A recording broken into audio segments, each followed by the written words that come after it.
ओम नमो आद्य सर्वांना. तर सर्वांना आजचा दिवस चांगला जावा हीच कानिपनाथ बाबांशी प्रार्थना करते. आजच्या एक नवीन व्हिडिओमध्ये सर्वांचं स्वागत करते. ही एक चूक की 99% स्त्रियांना माहिती नाहीये. न कळत सुद्धा ही चूक होतच असते. पण या चुकीपासून कसं वाचायचं हे मी तुम्हाला आजच्या व्हिडिओमध्ये सांगणार आहे. मार्गशीर्ष गुरुवार 2025 कधी आहे, कसं करायचा, कोणाला काय वस्तू द्यायची हे सर्व आपण आजच्या व्हिडिओमध्ये बघणार आहोत. त्यामुळे तुम्ही हा व्हिडिओ शेवटपर्यंत नक्की बघा. मार्गशीर्ष महिना कधी सुरू होतो, तर मार्गशीर्ष महिना 2025 मध्ये नोव्हेंबरपासून सुरू झालेला आहे. आता अमावस्या ही 19 आणि 20 नोव्हेंबरला 2025 रोजी आहे. पण व्रतसाठी आपण 27 नोव्हेंबरला 2025 गुरुवारी हा व्रत ठरवतो. कारण की अमावस्येच्या दिवशी अनेक गोष्टी वेगवेगळ्या असतात आणि गुरुवारचा व्रत दिवस म्हणून सुरक्षित व सामान्य मानला जातो. जर तुम्ही हा उपास जर केला नाही तर 27 नोव्हेंबरला पहिला गुरुवार पडतोय. तुम्हाला 27 नोव्हेंबरला पहिला गुरुवारी ही पूजा नक्की मांडायची आहे आणि उपास सुद्धा जर तुम्ही धरला नसेल तरीही चालेल, पण ही चूक अजिबात करू नका. उपवास केला नाही तरी पण चालतं, फक्त ही चूक अजिबात करू नका, जेणेकरून घरामध्ये दारिद्र्य येईन आणि लक्ष्मी आपली साथ सोडून जाईल. त्यामुळे तुम्हाला ही जर चूक तुमच्याकडून झाली असेल तरी मी तुम्हाला ही चूक का झाली आहे, या चुकीचं निवारण कसं करायचं हे आजच्या व्हिडिओमध्ये सांग. त्याचबरोबर गुरुवारी म्हणजेच की 27 नोव्हेंबरला मार्गशीर्षचा पहिला गुरुवारी शुभ मुहूर्त काय आहे, तर शुभ मुहूर्त आहे ब्रह्ममुहूर्त, म्हणजेच की 5 वाजून ते 6 वाजेपर्यंत ब्रह्ममुहूर्त आहे.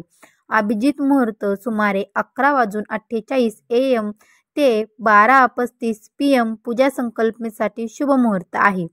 त्याचबरोबर काही राहू काळ सुद्धा टाळावे. या वेळेत महत्त्वाची पूजा किंवा नववस्तू सुरू करू नका. तुमच्या आयुष्यातील महत्त्वाची वस्तूसुद्धा राहू काळामध्ये टाळावी. कारण या गोष्टी जर तुम्ही राहू काळामध्ये जरी केल्या तरीही त्याचं फल तर मिळत नाही, पण आपल्या आयुष्यामध्ये दारिद्र्य आणि संकटे अपार येतात. त्यामुळे आपल्याला राहू काळामध्ये सुद्धा आपले नवीन वस्तू, नवीन वस्त्र, काहीही आपल्याला नवीन काम करायचं नसतं, पूजासुद्धा करायची नसती.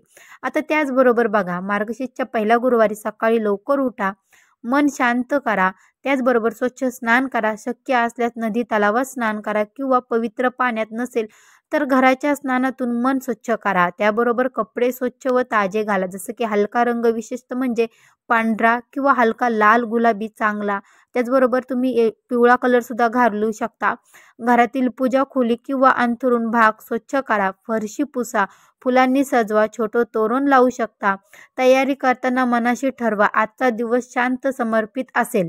आता तुम्ही तयारी केली, त्याचबरोबर ठिकाणी तुम्ही जिथे तुमची देवघर असेल, देवघराची पूजा झाल्याच्या नंतर तुम्हाला एक छोटा चौरंग ठेवायचा आहे. चौरंगवरती तुम्हाला चादर किंवा आसन टाकायचं आहे. कलश किंवा घट पाण्याने भरलेला कलश घ्या. शीर्षावर नारळ ठेवा. कलशाला फूल व माळे लावा. कलश जवळ देवी लक्ष्मीचा फोटो किंवा मूर्ती ठेवा. सूक्ष्म पण मनोभावे नैवेद्य तुम्ही गोड खीर किंवा लाडू, फळे जसे की केळे, सफरचंद ठेवा. फूल, हळद, कुंकू, तांदूळ, दीप, धूप, दिवा लावा. धूप द्या. प्रकाश आणि सुगंध यामुळे वातावरण पवित्र बनते. सर्व तयारी पूर्ण झाल्यावर एक सातंक्याती परिणय पूजा झाल्याच्या नंतर तुम्हाला श्री महालक्ष्मी नमःचं एक पुस्तक मिळतं. ते बाजारात सुद्धा मिळतं, तर ते पुस्तक तुम्हाला आणायचं आहे. ते पुस्तक आवर्जूनच आणायचं आहे. ते पूजा वगैरे झाल्याच्या नंतर तुम्हाला ते पुस्तक पूर्ण वाचायचं आहे. पुस्तक वाचल्याच्या नंतर तुम्हाला इथे मंत्र बोलायचा आहे. ओम विष्णू देवाय नमः, ओम नमो भगवते वासुदेवाय नमः. हा जप तुम्हाला 11 वेळा किंवा 21 वेळा म्हणायचा आहे. त्याच्यानंतर तुम्हाला दुसरा मंत्र म्हणायचा आहे, लक्ष्मी मंत्र. ओम श्री महालक्ष्मी नमः जप करा. 3 ते 11 वेळा तुम्हाला हा जप करायचा आहे. जर संयम असेल तर विष्णू सहस्रनाम किंवा श्री सूक्ताचा भाग वाचू शकता, पण तुम्हाला हे आवर्जूनच वाचायचं आहे.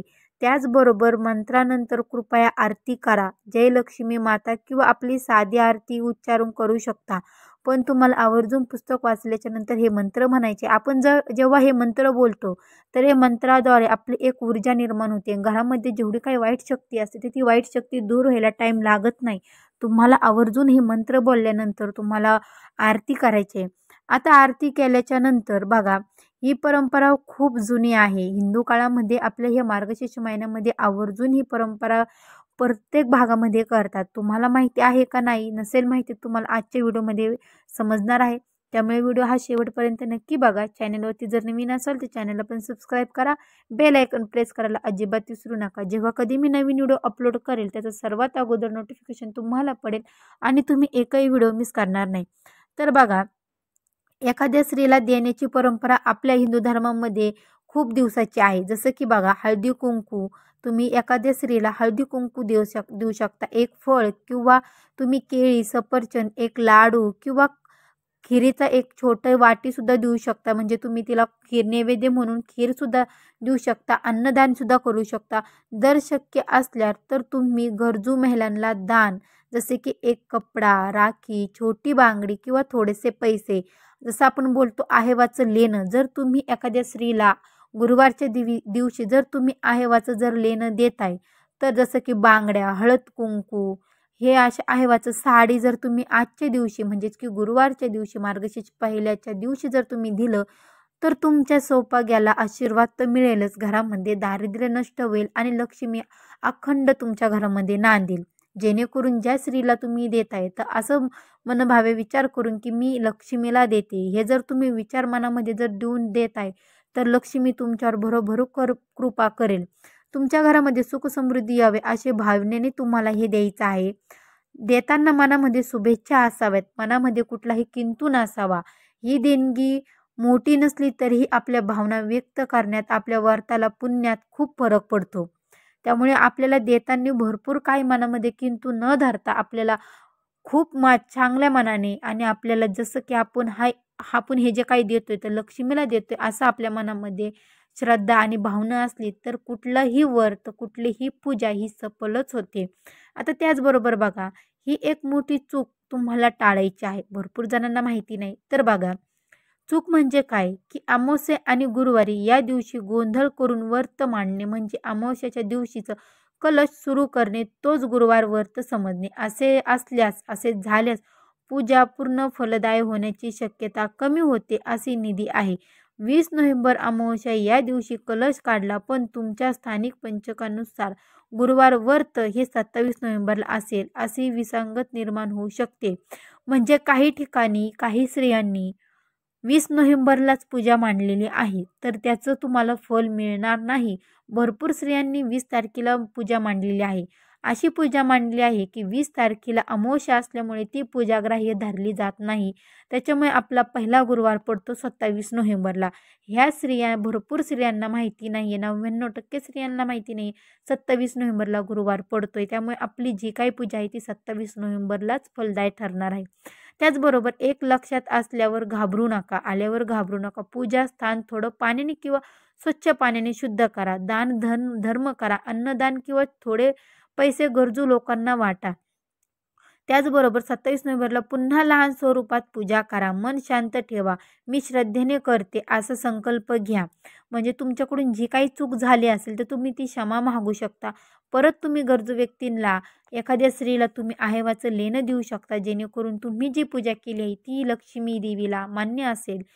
असंच तुम्हाला विचार करून तुम्हाला पूजा करायची आहे.